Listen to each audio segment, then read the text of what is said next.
Chers amis, de l'actualité cette semaine, nous avons principalement retenu deux sujets importants pour vous. Le déferlement des migrants en Europe et ses conséquences directes sur notre économie, et les rapports sur les réformes sociales et le marché de l'emploi. La question des migrants est un sujet fondamental dont le Front National dénonce le péril depuis des décennies. Sujet dont les conséquences sont immédiates et parfois irréversibles. En dehors des problèmes d'identité culturelle française et de difficultés d'assimilation de ces populations, qui devraient logiquement faire appel au bon sens, l'arrivée massive de migrants impacte directement notre environnement économique et nos déficits publics. Ajouté aux dizaines de milliards d'euros de surcoûts budgétaires et de dépenses d'accueil des 200 000 entrées légales chaque année, l'immigration voulue par l'UMPS a en effet un effet déflationniste sur les salaires nationaux, c'est-à-dire ça pèse à la baisse sur les rémunérations.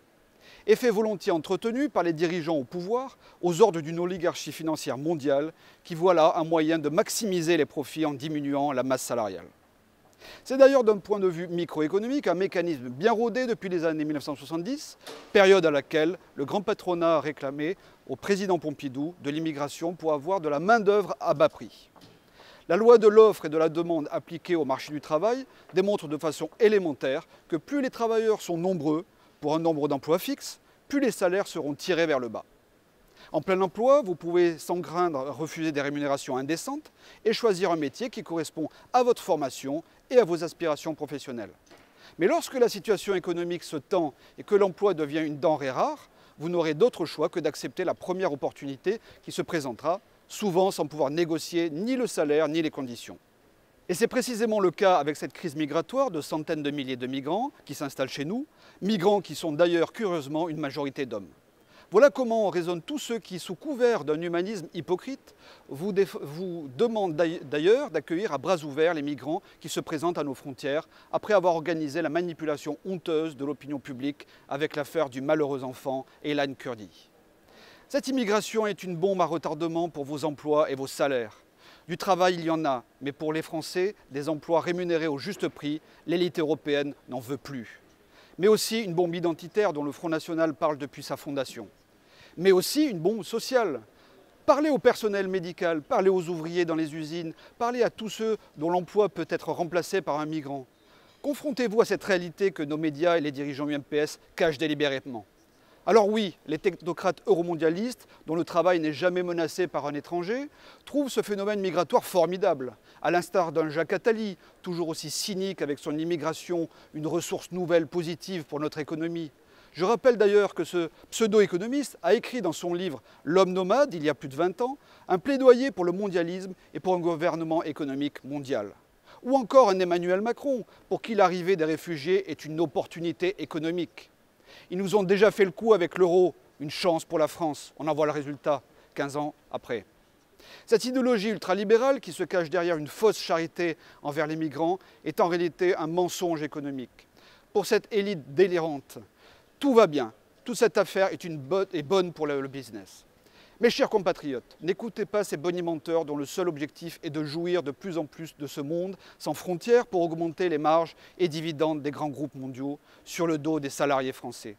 Sachez que l'immigration est la deuxième variable d'ajustement économique dans leur équation ultralibérale.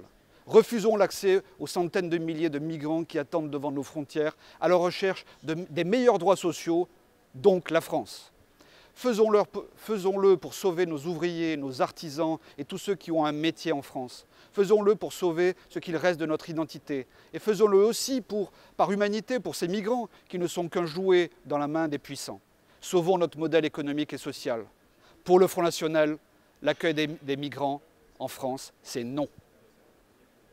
Pour continuer dans les grands changements, nous assistons en ce moment à une tentative de refonte de notre Code du travail.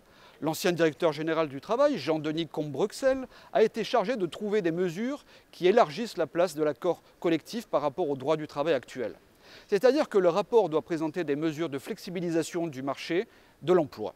L'objectif théorique étant de faciliter les embauches et d'améliorer la situation des petites entreprises. Dans ce cadre, la simplification principale consisterait à augmenter la part du dialogue au moment de l'embauche et de diminuer la législation en rigueur qui, selon les porte-paroles de l'ultralibéralisme, sont trop contraignants. Sur le principe, nous ne sommes pas opposés à ce que le Code du travail soit actualisé ou simplifié, en fonction des conditions de travail et de mobilité modernes. Cependant, Nous redoutons que ce rapport sur le droit du travail soit encore guidé par l'idéologie ultralibérale plutôt que par le réalisme. Rédigé par des technocrates dont l'histoire récente a prouvé l'incompétence, il serait là la nouvelle solution miracle pour retrouver la croissance perdue et sera agité à tout va pour nos dirigeants comme une réforme prioritaire. Sauf que cette libéralisation ne se fera que le jeu des patrons et des actionnaires des grandes entreprises en augmentant les marges réalisables sur la masse salariale encore une fois.